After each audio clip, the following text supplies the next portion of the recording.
Hey everyone, welcome back to my channel Perseverance Road. This is Gabrielle and I'm coming to you with a heavy story that sparked national attention and headlines earlier this month in September of 2022.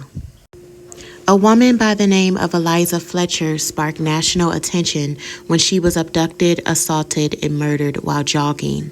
Eliza Fletcher, living in Memphis, Tennessee, was a 34-year-old wife, mother of two, and junior kindergarten teacher at Memphis St. Mary's Episcopal School. Eliza was also the granddaughter to the late Memphis hardware billionaire Joseph Orgill III.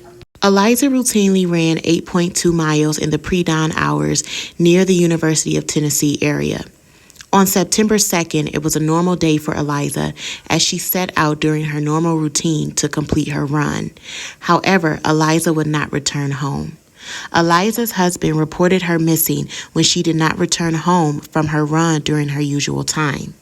And after authorities were notified, it took just hours for police and the community to spring into action in an attempt to find Eliza. Report shows investigators removed video surveillance of Eliza's kidnapping in an attempt to locate Eliza just within hours of receiving her missing persons report. And from there, the very next day, police were able to arrest Cleotha Abiston Henderson. Cell phone data also placed Cleotha in the vicinity of the crime. Eliza's body was discovered behind Abiston Henderson's brother's apartment complex, where the suspect had been spotted cleaning Eliza's SUV at the time. The DNA of the suspect was also found on sandals near the crime scene, and he was seen wearing those same sandals on the surveillance footage. In conclusion, it took only 18 hours for Memphis police to solve Eliza Fletcher's murder. The murder of Eliza raised lots of outrage and an outpouring of support from her community as well as the Memphis Police Department. Just 1 week after Eliza vanished during her workout, members of her community gathered to symbolically complete her last run. More than 2,100 people signed up to run Eliza's route in an event called Let's Finish Liza's Run. The run was organized on Facebook, and another 3,200 people responded that they were interested in attending. Eliza Fletcher was laid to rest Saturday, September 10th by family and friends. Now I want to bring your attention to another woman by the name of Alicia Franklin. Alicia Franklin was also a victim of the suspect. Alicia Franklin is a 22-year-old African-American woman currently pursuing her college degree. Alicia met the suspect Cleotha on a dating app called Plenty of Fish last September in 2021. The two exchanged messages and then agreed to meet at a local Olive Garden. However, when Alicia told the suspect that she would be traveling on a temporary donut hire, he invited her to his apartment and she accepted his invitation. When Alicia walked into the suspect's apartment, it was pitch black. She then said the suspect put a gun to her neck and told her not to move. The suspect then put a t-shirt over Alicia's head and took her through a back sliding door where he led her into a car and attacked and assaulted her. The suspect then led Alicia back into the apartment where he dug through her purse, took some cash, and left. Alicia stated that when she heard the slide door open and heard the suspect get into his car and drive off, that's when she ran. Now listen closely because this part is very important. When Alicia reported her rape to Memphis police on September 21st, 2021, 1 full year before Eliza Fletcher's abduction and murder, Alicia endured an examination at the Rape Crisis Center. Alicia then tried to pull up Henderson's profile for investigators on the Plenty of Fish dating app, but it had been erased. Alicia did give detectives Henderson's phone number. They then took Alicia back to the crime scene, but they left the crime scene without collecting any fingerprints from the scene or without collecting fingerprints from Alicia's cell phone, which she stated Henderson had touched.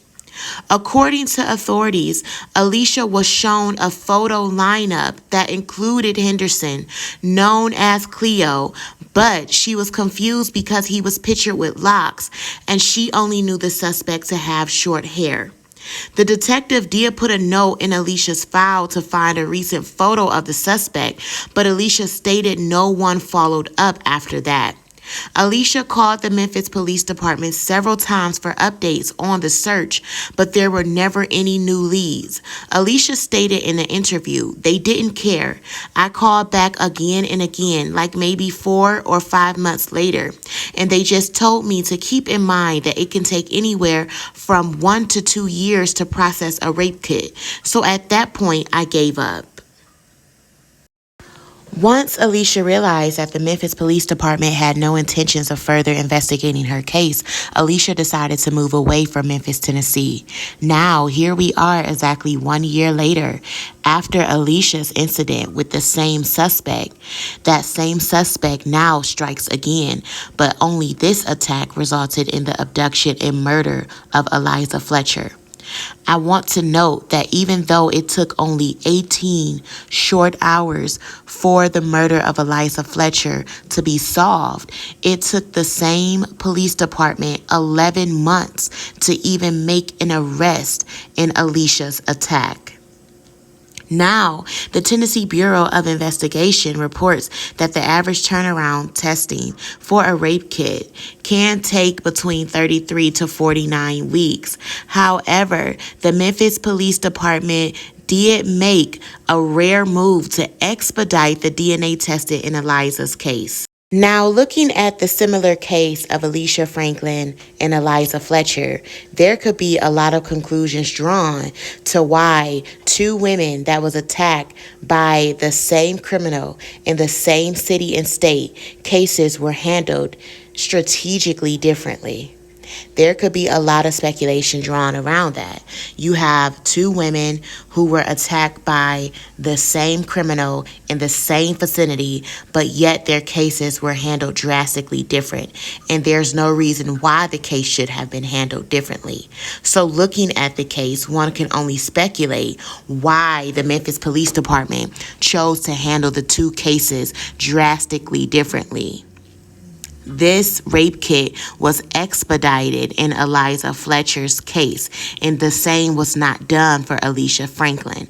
And the reason why the kit was expedited is because authorities hoped to find Eliza alive.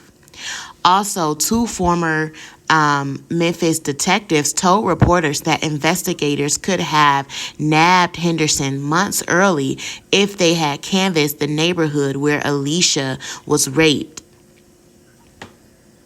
The 38-year-old suspect has a criminal record that dates back to when he was just 11 years old.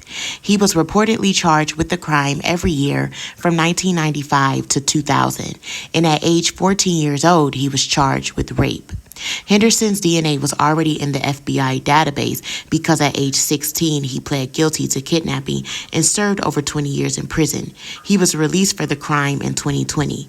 Henderson was rebooked on September 9, 2022 for the assault of Alicia. Officials have confirmed that this indictment on Alicia's behalf only came after the murder of Eliza Fletcher because of the timing and testing in his DNA rape case. Henderson is currently awaiting trial on multiple charges for the rape of Alicia and the murder of Eliza. This is just an unfortunate and horrible situation all the way around, and it just goes to show the blatant lack of concern and protection for Black women when it comes to the legal system and law enforcement. Two lead detectives admitted themselves that if Alicia's case had been taken more serious and given more attention, this could have been prevented way before the suspect even got to Eliza. We see this year after year, countless Black women go abducted and assaulted, and very little effort is put into place by law enforcement regarding the situation. And then it takes for something like this to happen to a white woman to finally draw attention and get enforcement moving. And then they want to hold press conferences and give words of condolences on camera. But situations like this could be avoided time after time again if situations like Alicia are shown the proper attention the first time. The fact that it took close to 1 year for Alicia to even be given the option of identifying the suspect through a basic lineup. But it took only 18 hours for that same police department to not only identify the suspect, but also test the DNA on the scene of Eliza's murder. Speaks volumes about the disparities that Black women are currently facing regarding their protection by the legal system. It is my hope that law enforcement begins to take the cries of Black women more serious, which can contribute largely to the preventing of matters such as this. May Eliza's soul rest in peace, and may Alicia find her peace. Thanks for watching.